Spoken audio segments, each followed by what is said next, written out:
देश के पहले प्रधानमंत्री पंडित जवाहरलाल नेहरू की कुछ गलतियों से समझ सकते हैं और ये इतिहास में है। दुर्भाग्य यह है कि हमारे देश में ज्यादातर लोगों ने इतिहास पढ़ा नहीं है, क्योंकि 1962 के युद्ध की हार भारत की सेना की हार नहीं थी, बल्कि उस वक्त के राजनीतिक नेतृत्व की हार थी। और जो राजनीतिक नेतृत्व ने गलतियां की थी, ये उसकी वजह से हुआ था। क्या आप ऐसे राजनीतिक नेतृत्व की कल्पना कर सकते हैं जो सीमा पर देश के खिलाफ एक बड़े खतरे को देख रहा हो, लेकिन ठीक उसी वक्त वो अपने सेना प्रमुख को हटाने या उन्हें कमजोर करने की साजिशें भी शुरू कर दे? यानी ऐसे में जब युद्ध की शुरुआत होने वाली है और प्रधानमंत्री ये सोच रहा हो कि मैं अपने सेना प्रमुख को हटा दूं। 1962 में चीन के साथ युद्ध से ठीक पहले भारत में यही हो रहा था। ये तत्कालीन प्रधानमंत्री जवाहरलाल नेहरू और जनरल के.एस. थिमैया से जुड़ी हुई कहानी है। General KS. थिमैया जो उस समय सेना प्रमुख थे। इस कहानी को करीब से समझने पर यह जवाब आपको मिल जाएगा कि 1962 के युद्ध में हम चीन से इतनी बुरी तरह हारे क्यों। लेकिन सबसे पहले आपको जनरल के.एस. थिमैया के बारे में थोड़ी सी जानकारी देते हैं। जनरल थिमैया 8 मई 1957 को भारत के सेना प्रमुख बने थे। उनका युद्ध का बहुत पुराना अनुभव था, बहुत अनुभवी थे, और इसमें खासतौर पर 1948 में उन्होंने द्रास, कारगिल और लेह को पाकिस्तानी हमलावरों से मुक्त कराया था। बहुत डेकोरेटेड अफसर थे। यानी आज के लद्दाख को बचाने का श्रेय काफी हद तक जनरल थिमैया को ही जाता है। लेकिन जब जनरल थिमैया भारत के सेना प्रमुख बने तो उनके लिए सबसे बड़ी चुनौती उस समय के राजनीतिक नेतृत्व से लड़ने की बन गई, क्योंकि तत्कालीन प्रधानमंत्री जवाहरलाल नेहरू और तत्कालीन रक्षा मंत्री वी.के. कृष्णा मेनन ने जनरल थिमैया को परेशान करने में कोई कसर नहीं छोड़ी। उस वक्त के रक्षा मंत्री मेनन को नेहरू का बहुत खास माना जाता था, लेकिन मेनन के काम करने के तरीके से सेना में नाराजगी थी।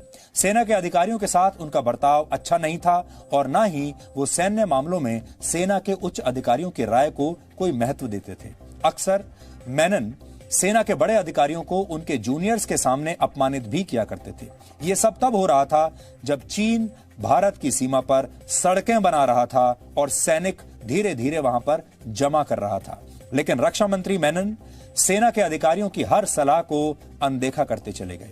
1959 तक ये बात इतनी बढ़ गई कि उस वर्ष मई में सेना प्रमुख थिमैया की सलाह की अनदेखी करते हुए लेफ्टिनेंट जनरल बी.एम. कौल को रक्षा मंत्री मेनन सेना मुख्यालय में एक बहुत अहम भूमिका में लेकर आ गए। कौल भी नेहरू के बहुत करीबी थे और उनके दूर के रिश्तेदार थे, और यहीं से जनरल थिमैया और तत्कालीन राजनीतिक नेतृत्व के बीच तनाव और बढ़ गया। रक्षा मंत्री मेनन के व्यवहार से नाराज तीनों सेना अध्यक्षों ने प्रधानमंत्री नेहरू से मिलने का फैसला किया। सोचिए, तीनों सेनाओं के जो प्रमुख हैं वो प्रधानमंत्री से मिलने का फैसला ले चुके हैं, लेकिन ये मुलाकात हो नहीं पाई और आखिरकार 31 अगस्त 1959 को जनरल थिमैया ने अपना इस्तीफा प्रधानमंत्री नेहरू को भेज दिया।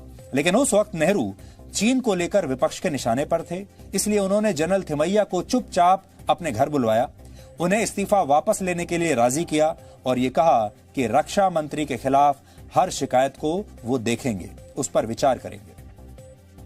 लेकिन ये बात मीडिया में, प्रेस में लीक हो गई और नेहरू को संसद में इस पर बयान देना पड़ा। लेकिन संसद के अपने बयान में प्रधानमंत्री नेहरू ने जनरल थिमैया पर ही सवाल उठा दिए। इसे सेना और राजनीतिक नेतृत्व की खींचतान बताया और यह कहा कि हर हालत में राजनीतिक नेतृत्व को समर्थन मिलना ही चाहिए। यानी सोचिए कि सरकार और सेना के बीच ही मतभेद पैदा हो गए। इसके बाद जनरल थिमैया पूरी तरह से हताश हो गए। इसके बाद रक्षा मंत्री मेनन और जनरल कौल की जोड़ी को मनमानी करने की पूरी छूट मिल गई। वर्ष 1961 में, यानी चीन से युद्ध से ठीक एक साल पहले, इन 1961 में जब जनरल थिमैया रिटायर होने वाले थे, तो अगले सेना प्रमुख की नियुक्ति के मामले में भी उनकी राय को अनदेखा कर दिया गया। उनके कड़े विरोध के बाद भी लेफ्टिनेंट जनरल बी.एम. कौल को चीफ ऑफ जनरल स्टाफ बना दिया गया, जो सेना अध्यक्ष के बाद दूसरा सबसे महत्वपूर्ण पद होता था। कौल की नियुक्ति पर उस वक्त के नेताओं ने सवाल उठाए थे, लेकिन नेहरू ने कभी मेनन के फैसलों पर विचार नहीं किया। पुनर्विचार तो दूसरी की बात है। यहां तक कि जनरल थिमैया के खिलाफ इन लोगों ने अफवाह फैलाई कि वो तख्ता पलट करने की तैयारी में है। उनके रिटायरमेंट के बाद इस मामले में उनके खिलाफ जांच भी करवाई गई कि वो क्या वाकई तख्ता पलट करने वाले थे। रिटायर होने के केवल 4 साल बाद जनरल थिमैया की मृत्यु हो गई और जनरल कौल और रक्षा मंत्री मेनन के नेतृत्व में 1962 का युद्ध आज तक भारत के लिए एक बहुत ही कड़वी याद है।